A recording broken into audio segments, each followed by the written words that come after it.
What's up and welcome back to Interpreting the Stars, where today we're continuing our Bill and Ted rewatch marathon with the second and most recent film in the trilogy. It's Bill and Ted's Bogus Journey. Released in 1991, this is the Bill and Ted film that I feel like most people don't really talk about that much, and I'm not really sure why. Personally, I prefer it over the first for a couple of reasons, but between the two films, it's still a relatively close race. Both films mostly feel exactly the same in tone and personality. The only difference is subgenre, where most people attach the name Bill and Ted to the subgenre of time travel. This wasn't really a time travel film, but it's still a crazy and unlikely adventure. All I know is that I can't wait for this series to ceaselessly party on, and let's get cracking. This review is brought to you by the word of the day, ceaselessly, continuously, and without end.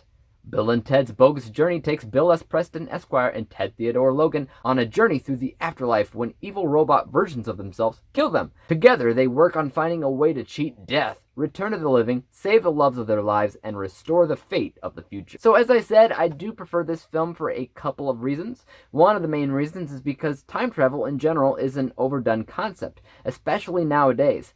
Back when that first film came out, it was still relatively new and exciting, but if you're watching it now for the first time ever, you'll have a hard time not saying, another time travel film. And sure, the first movie's good. The guys are hilarious, and the concept will grow on you, but Bill and Ted 2 is still mostly more original than the first. I haven't seen a ton of journeys through the afterlife films, especially not comedies. You got What Dreams May Come with Robin Williams, but I'm having difficulties thinking about any others. To me, this movie shouts originality much louder than the original film. I also think it's funnier because it really embraced the silly and slapstick humor side of itself, and I dug the extra characters here. Besides Bill and Ted, we meet the Grim Reaper, who is hilarious and clearly a fan favorite, whether you like the movie or not. You also got the bad guys from the future whose motivation is to return the future back to a state of reason, back to having a sense of order, because the future that's so obsessed with Bill and Ted is ridiculous and makes no sense to these guys. Plus, having a bad guy in general made so much more sense to the series because the first one didn't actually have any. Next, let's talk about Heaven and Hell itself. A lot of people don't like this movie simply because it's weird, and I get it, but isn't it a good kind of weird? I love the visuals and the concept of the afterlife here. Production design, lighting and color, corny visuals that match the corny visuals of the first movie.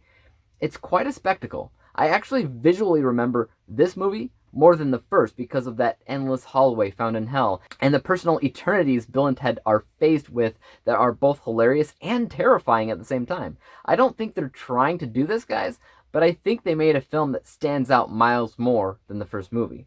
Even though this movie really has nothing to do with time travel. And that's just it. If there was any negatives that I had to say about the movie, it would be the fact that there's not really any time travel, and that it's more of a paranormal or even spiritual journey, which was definitely a bold strategy, Cotton. It's a bold strategy, Cotton. Let's see if it pays off for them. People watch these movies not only for the characters of Bill and Ted themselves, but for the concept. And they mess with the concept so much that they actually change the subgenre, and for a lot of people, they're gonna have a problem with that because people don't like change. Just look at the Halloween series with Michael Myers.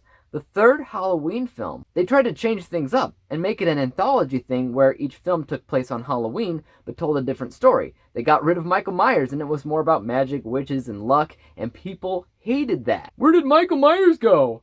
Me, I love that film. I think it's actually one of the best in the entire series, but because they changed it so much, people hated it. And so the filmmakers listened to the fans and brought back Michael Myers and truly created the definition of slasher by making Michael Myers a creature that couldn't die, blah, blah, blah, blah, blah. And you know what? I'm pretty sure that Bill and Ted are going to do the same thing for the third film.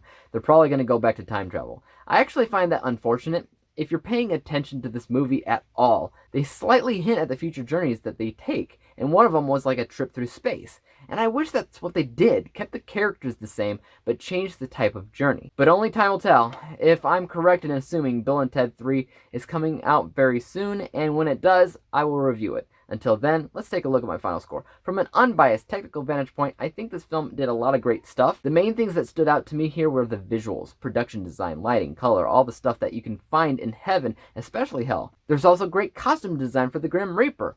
Those were the things that stood out to me as great, but the movie also did a lot of other impressive things that shouldn't be ignored either. And most of that had to do with how much they embraced the silly nature of the series. My unbiased score is 86%, and because I personally think that it's a better film than the first, and because I had such a great time with it overall, my bias score is actually 96%, which is very high, I understand, but I really do dig everything about it. When we average out the two scores, we come to the final rating of 91%, 91 out of 100 possible stars, granting the film with a letter grade of A-.